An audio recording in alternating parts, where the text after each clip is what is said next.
Well, Judgment Day conquers Payback, WWE Payback.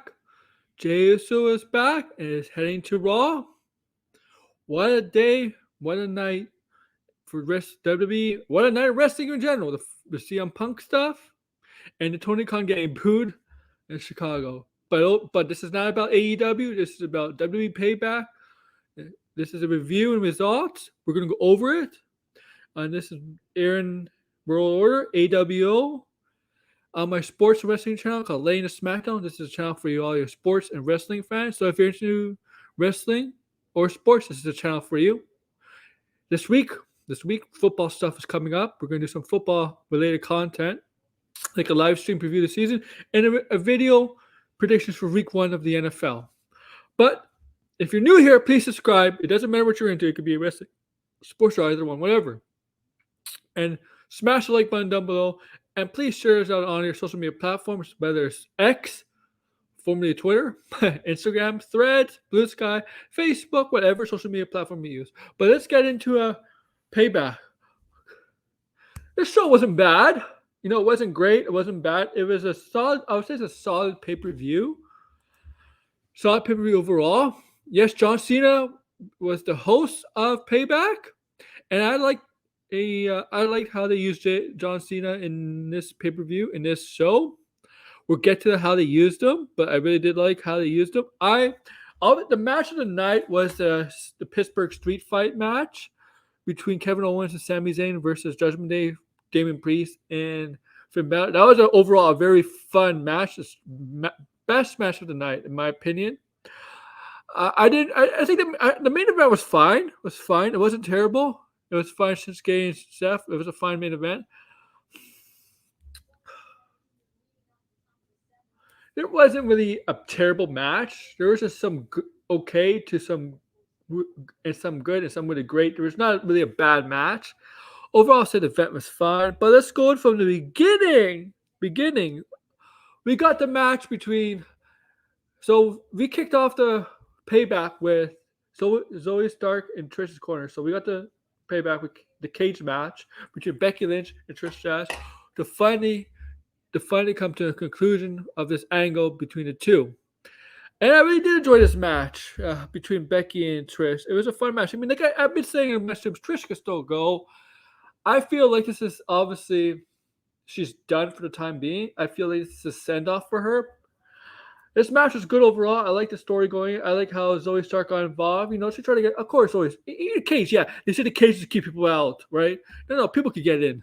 And Zoe Stark obviously got in. I really did like how this match finished with Becky giving her. I'm botching on the move. Her version of the rock bottom. I'm sorry. To Trish off the ropes, and she got the 1, 2, 3. So Becky wins the feud as I think we all predicted. The ending of it, Trish blames Zoe for losing, and then Zoe goes to the cage door, which is open, and she closes it, and she just lays out Zoe just lays out Trish with her finisher, and that partnership is done. I think this is that ending. Ending with Zoe and Trish is a way to send Trish off. I think she just stayed to continue this with Becky, but I think she's could take a hiatus again. I think it's just a way to write her off. And Becky will move on to other things. And it looks like, I don't know, it looks like Becky might be heading to NXT, where she might take on Tiffany Stratton. Because she never won an NXT Women's title, and Tiffany Stratton did make a story out of that with her promo, mentioning all the NXT women's champions names. And she did say people mistakenly told her she was never champion. Becky was never champion in NXT. And they're making a whole story out of that. And you saw the backstage confrontation between the two. Next, we get John Cena comes out, hosting Payback. And you know what? He decides to mix up the referee. And the Miz comes up. Miz is not happy about it. Miz is not happy. You can't do that. You can't make yourself the referee. And Cena's, you know what? He gets a referee. You don't even have a shirt. You don't even have a shirt. Somebody gives Cena a ref shirt, and he puts on the ref shirt. LA Knight comes up. This match was solid. It was okay. It was a solid match. LA Knight is mega over. This is a way to get LA, get the rub of Cena, of course, right? Cena was the referee, and he called it. He called it down the middle, fairness, like a babyface would. I gets a win with the blood force trauma over Miz, as we all, I think we all knew that was going to happen. That was the right move. I did think the Miz would have got a win for a second, that he might actually win this, but that's not the case, and so, and so, yeah. And at the end of the ramp, we got Cena raising LA Knight's arm. Yeah. I did like this match. Move now. LA Knight has to move on, right? Move on to after the Miz. He should be done with the Miz and move on to bigger things on the horizon. Now we got the third match, the U.S. title match between Rey Mysterio and Austin Theory. Austin Theory comes out. Rey Mysterio, okay, comes out with LWO. LWO comes out first with their music. Rey Mysterio music hits, and Rey Mysterio goes down to the ring. LWO doesn't come out to accompany him. And yeah, this is a rematch, right? This is kind of a rematch. They played the whole storyline, how Mysterio became champion. This match was not bad overall. It wasn't terrible, okay? It wasn't terrible. This match overall, Mysterio won with a pin. Not with the finisher. He didn't win with the finisher, but he won with the pin. Gets the 1, 2, 3, and he retains the title. Not a bad match overall. I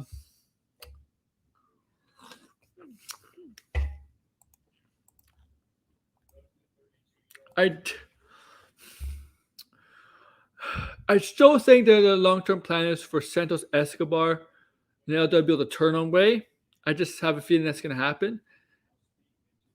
And then LA Knight could go after Escobar and take the title off Escobar, the U.S. title. Okay, now here next is the match of the night. Here is what the match of the night. The tag team title match. Judgment Day, Finn Balor and Damian Priest versus the tag team champions Kevin Owens and Sami Zayn. Obviously, the spot of the night in the show is Kevin Owens doing the Swanton Bomb off the railing. In the crowd onto Dominic, because Dominic could get involved. You're allowed to get involved. You're allowed interference in this match. It's a street fight, Pittsburgh street fight. So that was a spot of the night. The one of the greatest, nicest moments is when Sammy and Kevin Owens popped up with Pittsburgh Penguins jerseys. One was Sidney Crosby and the other was Mario Lemieux. I think Sami Zayn was Sidney Crosby and Kevin Owens was Mario Lemieux. And they had hockey sticks. And they had hockey sticks hitting Priest and all that. But a lot of people got involved with this match. There was a lot of stuff going around. A lot of weapons going around. Hockey sticks, chairs, tables, a lot of stuff going around. Dominic gets involved. They beat the living crap out of Dominic. They kind of give him the hockey beat up,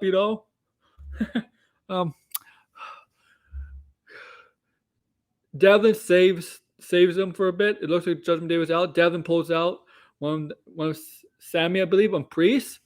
And Kevin Owens takes out Devlin. We get Rhea interferes and takes out Owens by spearing him into the barricade. Takes out Owens. We get the finisher of this match was Sammy. It looks like Sammy was going to get the win here for his team. He gets the Kaluva kick on Finn, but since time has been passed since Dominic's been taken out by Kevin Owens, he managed to save Finn by hitting Sami Zayn in the back of the head with the Money in the Bank briefcase, and then Finn just rolled his arm over Sami Zayn to get to 1, 2, 3, and you have the new tag team champions, Judgment Day. Finn and Priest specifically are the new tag team champions, and this is it. Here we go, and Judgment Day celebrates with each other. They celebrate. They have the North American title. They have the tag team titles. And they have the Raw Women's title. They have basically all the titles on the Raw brand, except Intercontinental title and the Seth Rollins' title. They're dominating. They're dominating. And yeah, there's been issues, problems going with Judgment Day. They're probably having issues with each other. But maybe this is a sign that things are okay or good. We'll see. Obviously the long term plan for us looks good now. We'll see what the future is. Now, when we get the Grayson Waller effect, he calls out Cody Rhodes. He talks down to Cody Rhodes, talks down to the crowd, Grayson Waller. And Cody Rhodes is like, yeah, what, dude, whatever. And Grayson Waller's like, yeah, you have a huge announcement. And he does. And Cody Rhodes, I thought he was going to announce his next opponent, his next goal. But it was just him announcing that, yeah, we have a new superstar on Raw. Jey Uso. Jey Uso's back in WWE, and he's headed to Raw to separate himself from the Bloodline who runs SmackDown. My guess is you're going to play, there's a storyline going here, right? They're gonna play like they're gonna pretend to like Jay is moved on from the bloodline for the time being. But I think there's a story ongoing here with that. If as time goes by, Jay is still the bloodline. He's still gonna be involved with the bloodline storyline somehow, but he's gonna try to separate himself right now. But really, the bloodline storyline is gonna still continue with him involved. Maybe later down the road towards like Survivor Series, Royal Rumble, WrestleMania, and Cody being the facilitator, the one to getting Jey Uso to join Raw, might be an indication that Cody Rhodes might be getting involved back in the Bloodline story, where they might do him and Roman Reigns, maybe down at WrestleMania Part 2. Cody Rhodes and Roman Reigns Part 2, Match 2. Because he's the one who made this move, who got this done. But yeah, so Jey Uso's on Raw, so you're going to see him on Raw tonight. Oh, this is Sunday. I'm doing this on Sunday, Monday. Now we got the women's title match between the Raw Women's title match between Raquel Rodriguez and Rhea Ripley. Now, this is a great match. Both of these women show how dominated, how strong they are, and show how much they train together, how much they work together, because they were friends before they became these top stars. They were in NXT. You see them on the roads together on Instagram, always hanging out with each other. They were best friends, in character. But yeah, this match was actually pretty decent. Raquel Rodriguez dominated, showed her power against Rhea. But once again, Dom gets involved, takes an eye off the ball. Raquel takes the ball. Rhea kicks her, gets her down, and kicks her in the back of the head, and gives her the riptide to retain the title, the Raw Women's title over Raquel Rodriguez. Raquel Rodriguez looks on disappointment. But overall, it's a good match. I think they're not done, but overall, Raquel Rodriguez is a future champion. She's a future champion. And I think in this match, she surely should impress not just the people watching it, but WWE, the people watching the match overall, the talent, the management, whatever. They should be impressed with her work in this match because I think she really showed what she can do. Okay.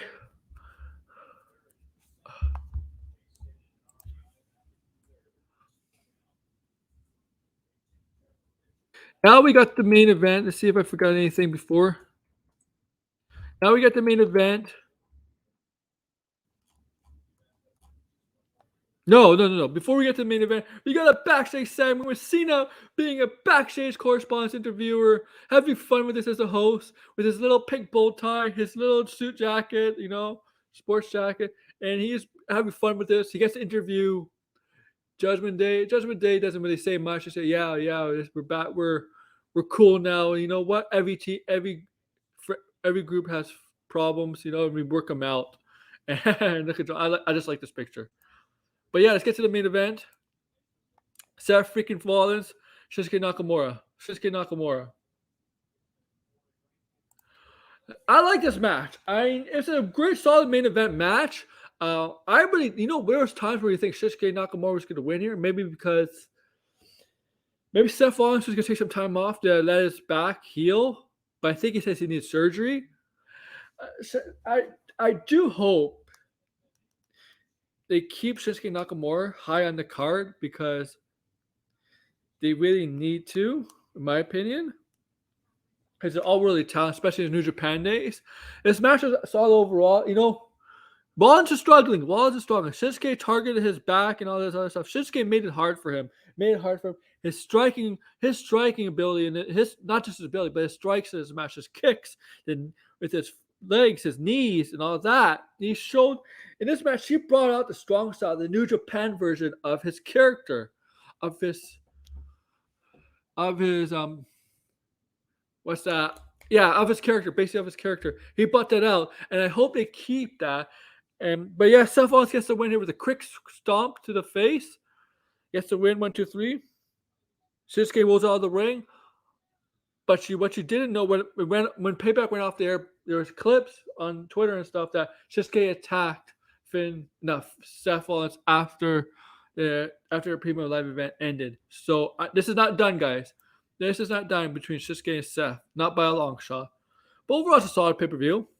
The next pay-per-view is Hell in a Cell for the main roster. The next wrestling pay-per-view for WWE is NXT No Mercy, the end of the month, September 30th, and Hell in a Cell is October 7th. But tonight is AEW, maybe it's on a Sunday. This will be uploaded on a Monday, so yeah. But we got out, and I'll do a review on that. But make sure to like, subscribe, and comment below. Take care, guys.